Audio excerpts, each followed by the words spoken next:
Hi, everybody, and welcome. My name is Shade Oje. I am a community success lead here at Helpseeker.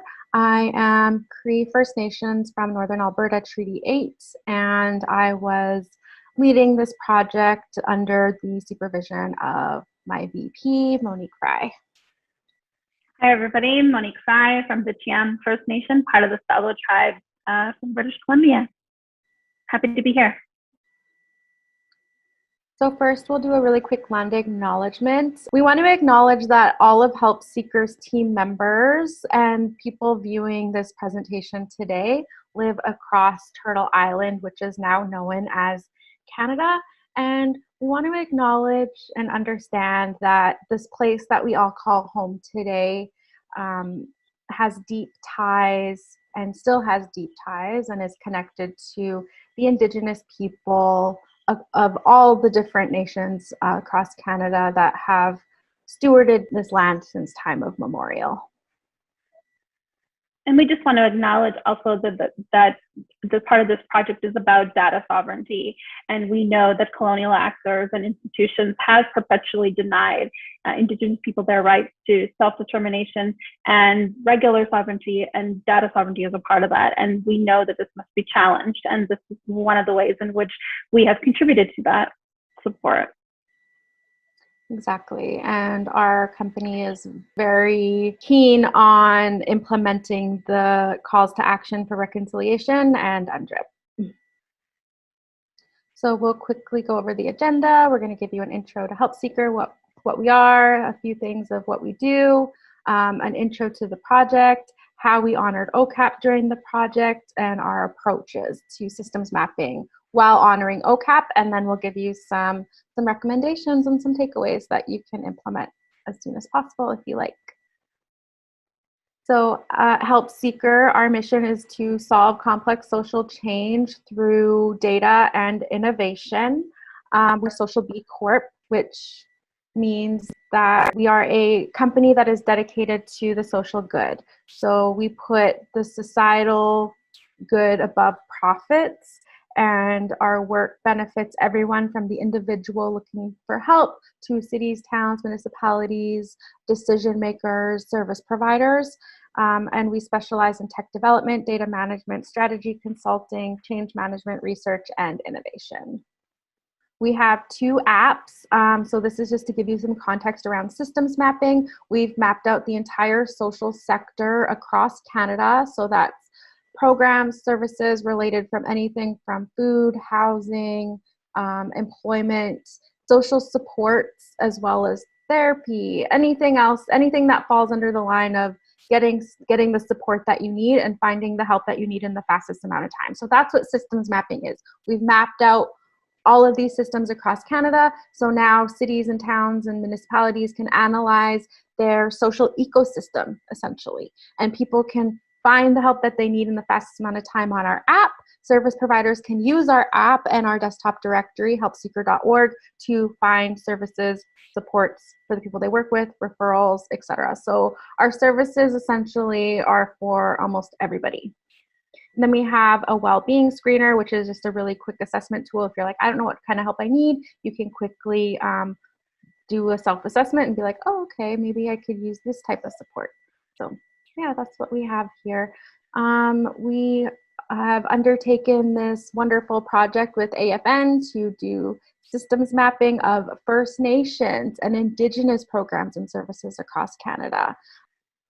Just to talk a little bit about the scope and intent of the project, as Shade mentioned, was about mapping and systems mapping and mapping the housing and homelessness, serving programs, services, listings, whatever we can find across Canada to really get a better understanding of what might be available, both on reserve and off reserve. This assisted us in understanding and developing a list that AFN could see where the gaps were, what might be missing, the differences between one province to the next, et cetera, but also it really provided an opportunity for communities themselves to know about the programs and services that are listed on our map, to see that it's a viable perhaps option for them, and to help find ways in which we can develop that further to help them in the ways that make sense to them from their specific standpoints and perspectives? So we had 3 key activities during the project. We did community engagement. So we interviewed First Nations service providers and members and leadership across Canada throughout this past summer. And we got to learn firsthand about what their programs and services structures look like on reserve, with a focus on housing and homelessness programs and services. Some communities had these programs and services related to homelessness, and many didn't. So it was very insightful. We also hosted a national webinar to bring awareness to the project and to hear from different leaders in regards to these issues of housing and homelessness that affect First Nations. Then we did systems mapping on and off reserve. So again, we mapped out the entire social service sector of off and on reserve. And what that looked like in terms of OCAP is we couldn't add First Nations on reserve programs and services to our map, and we'll have a little chat about that later. But that was very extensive work, which was not made publicly available on our app to honor OCAP and First Nations data sovereignty. And then we did a survey which was distributed again across Canada and was for First Nations leaders, leadership, and service providers to share what types of programs and services were offered on reserve, what access looks like to those programs and services, and barriers to accessing or gaps in programs and services on reserve. We're going to talk about our approach to systems mapping while honoring OCAP, which, if you're not aware of OCAP, it stands for Ownership, Control, Access, and Possession, which is a mechanism designed to protect First Nations data so that they can have onus of their data and be able to share their data, tell their own stories through their data, and control the narrative, essentially. Because a lot of times, a lot of people research First Nations. Like, there's been a lot of harm done to First Nations communities, not only across Canada, but in the States. This has been because people they'll use the data for their own purposes. It doesn't benefit the nations. And so it's very important and integral for researchers to understand OCAP, honor the principles, and work closely with each First Nation to ensure that they are doing research and data in the proper way, and that they're not causing harm to First Nations. So yeah, as I mentioned, we took special care within this project, honoring the principles of OCAP for everything that we did, knowing that we have to protect and not do harm and create those right relationships with nations in particular. We had done a lot of work up front to ensure that we had data sharing agreements and stewarding agreements in preparation for those nations that opt into our program. We took an approach of asking and permission for nations to opt into our systems map versus just putting them on the map and assuming that it was okay. That would not be honoring the OCAP principles. And we looked for ways to build those meaningful relationships with leadership and nations, because ultimately it is the nation at the leadership level, at the chief and council level, that needs to give the permission of that usage of community level data. And it's not up to one individual nation member to say it's okay. And that really assisted us in creating that framework for us to make sure that we are honoring OCAP in everything that we do. So how we implemented OCAP throughout this project is we had data sharing agreements and utmost transparency about all of the principles. So First Nations would 100% own their data on our platform. They would have access to the data at any time with their login. They literally control anything that's on our app, as all service providers do, so they can ensure that what is on there is what they want to be on there. And in terms of possession, we would be the data stewards of their data, because we can't physically give them our server and our platform for them to possess and hold. So they would enlist us as a data steward. They would trust us with their information. But again, they control it. They can delete it. They can disseminate it. They can access it at any time that they need to. And they can use the data for any purposes, and we don't use their data for our own purposes. If we did want to use their data for a purpose, we would get their permission.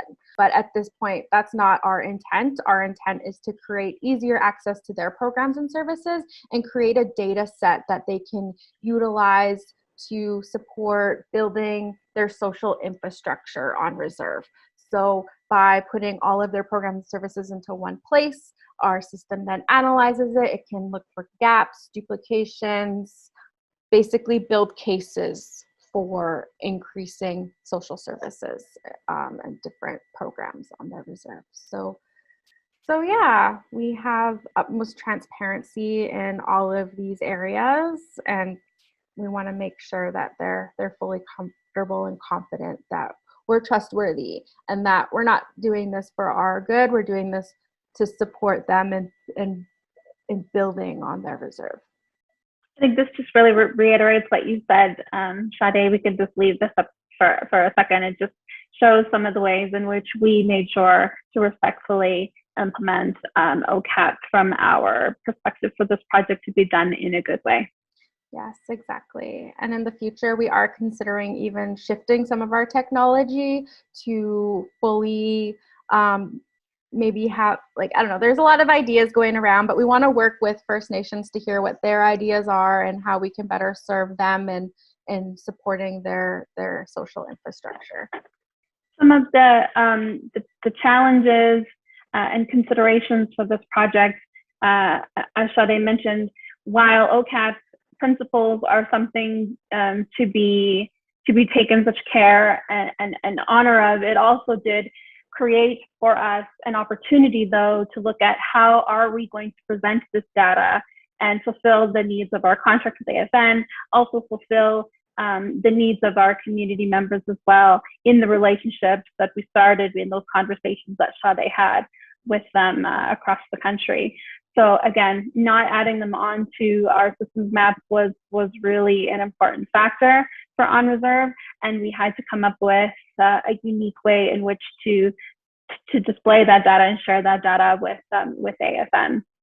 And so I think what we'll show you is sort of how we got there. We instead decided to create a simulation map using a Tableau dashboard that our data science team could take all the information that we had been collecting in order to present a picture for AFN that allows them to visually see, because we all know that a report is one thing and we can have lots of numbers and lots of ways to sort of look at those insights. But here we were able to present a private dashboard that is not available to the public for the use of this project only. And here's just a snapshot of it to show how we were able to display the data and the information that allows them to see housing, homelessness, shelters, etc., across the country. So what can you do to take action on protecting and supporting First Nations data sovereignty is to become OCAP certified. So everyone across our organization became OCAP certified throughout this project. It was amazing learning. It was very empowering.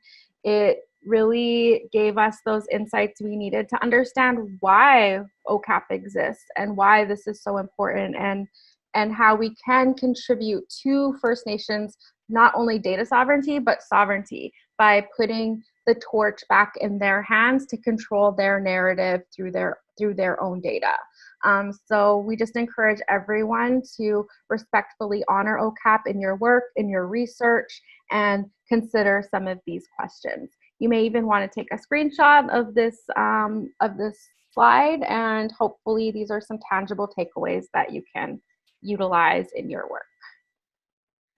Thank you everybody so much. These are our emails. Feel free to reach out if you have any questions or ask us some questions in the chat when this part is completed. Thank you so much.